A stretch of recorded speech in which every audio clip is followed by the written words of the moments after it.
Assalamualaikum warahmatullahi wabarakatuh. Hari ini kita akan membahas tentang ilmu mawaris. Ilmu mawaris adalah ilmu yang mempelajari tentang pembagian harta warisan menurut syariat Islam. Ilmu ini juga dikenal sebagai ilmu faraid, yang berarti ketentuan pasti mengenai pembagian warisan yang telah ditetapkan oleh Allah. Mawaris sangat penting untuk mencegah perselisihan dalam keluarga dan memastikan pembagian harta yang adil kepada ahli waris yang berhak. Dalam ilmu mawaris terdapat beberapa istilah. Yang pertama ada muwaris, orang yang meninggal dunia dan meninggalkan harta warisan.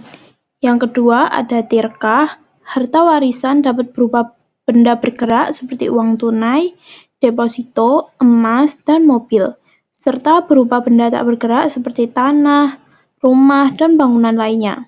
Yang ketiga ada ahli waris, orang yang berhak menerima warisan dari orang yang meninggal. Golongan ahli waris semuanya berjumlah 25 orang, terdiri dari 15 orang laki-laki dan 10 orang dari pihak perempuan. Nomor 4 ada hijab atau mahjub, yang artinya tutup atau tapir. Hijab digunakan untuk menjelaskan ahli waris yang jauh hubungan kerabatnya, yang kadang-kadang atau seterusnya terhalang oleh ahli waris yang lebih dekat. Orang yang menghalangi disebut hajib, dan orang yang terhalang disebut mahjub. Dasar hukum ilmu mawaris terdapat di Quran Surat An-Nisa ayat 7, menetapkan adanya hak bagi laki-laki dan perempuan atas harta peninggalan. Lalu ada Quran Surat An-Nisa ayat 11, 12, dan 176, ayat-ayat yang menjelaskan jatah atau bagian tertentu untuk setiap ahli waris, furudul muqaddarah. Lalu ada hadis tentang mendahulukan utang dan wasiat sebelum pembagian harta. Dahulukanlah yang wajib, utang, lalu wasiat, setelah itu barulah warisan. Hikmah yang dapat kita ambil dari mengamalkan ilmu mawaris yaitu menjaga keadilan antar keluarga, mencegah perebutan harta, menjaga keharmonisan setelah kematian, memberi hak kepada orang yang memang membutuhkan, mengatur tatanan sosial dan kekeluargaan secara syariat. Sebab-sebab terjadinya kewarisan. Yang pertama karena nasab, hubungan keturunan atau darah. Yang kedua karena perkawinan, sebagai suami atau istri. Yang ketiga karena memerdekakan budak, jika mayat pernah menjadi budak. Yang keempat karena ada hubungan sesama muslim. Yang kelima, ahli waris bisa diserahkan ke Baitul Mal. Lalu ada sebab-sebab terhalang tidak mendapatkan harta warisan. Yang pertama, hamba atau budak sebab ia tidak cakap memiliki sebagaimana iman Allah Subhanahu wa taala. Yang kedua, pembunuh.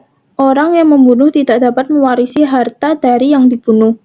Sabda Rasulullah Shallallahu Alaihi Wasallam yang artinya, yang membunuh tidak dapat mewarisi sesuatu dari yang dibunuhnya. Yang ketiga, murtad atau kafir. Orang yang keluar dari Islam yaitu antara pewaris atau yang mati. Murtad salah satunya. Golongan ahli waris. Orang-orang yang berhak menerima harta warisan semuanya berjumlah 25 orang. 15 orang dari pihak laki-laki dan 10 orang dari pihak perempuan. Dan apabila dari 15 orang dari pihak laki-laki itu ada semua, maka yang berhak menerima hanya 3 saja. Dan apabila 10 orang dari pihak perempuan itu ada semua, maka yang berhak menerima ada 5 saja. Dan apabila 25 orang itu ada semua, yang berhak menerima hanya 5 orang. Ahli waris dawil furuj.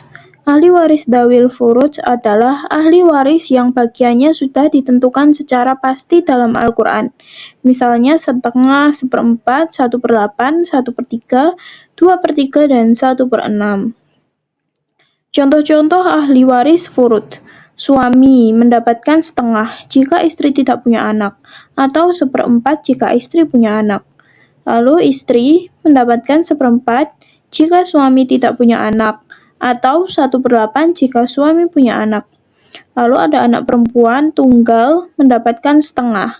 Ibu mendapatkan 1/3 jika pewaris tidak punya anak atau saudara, atau 1/6 jika pewaris punya anak atau saudara. Ahli waris asabah. Ahli waris asabah adalah ahli waris yang mendapatkan sisa harta warisan setelah harta dibagikan kepada dhawil furuj, atau mendapatkan seluruh harta jika tidak ada dhawil furuj. Prinsipnya, asabah bin nafsi. Ahli waris laki-laki yang berhak menjadi asabah karena dirinya sendiri. Contohnya, anak laki-laki, ayah, kakek. Lalu ada asabah bil ghairi. Ahli waris perempuan yang menjadi asabah karena bersama saudara laki-lakinya. Contoh, anak perempuan bersama anak laki-laki, saudara perempuan kandung bersama saudara laki-laki kandung. Persamaan dan perbedaan antara adat dan warisan. Persamaannya, waktu pembagian setelah dikurangi biaya pengurusan mayat. Yang kedua, bagian ahli waris laki-laki 2 kali bagiannya daripada perempuan. Lalu perbedaannya, dalam hukum adat dibedakan antara yang diperoleh sewaktu hidup dan harta yang diperoleh dari orang tuanya. Lalu, dalam hukum adat, anak angkat berhak menerima warisan, sedang dalam hukum Islam tidak berhak menerima. Sekian dan terima kasih materi hari ini. Wassalamualaikum warahmatullahi wabarakatuh.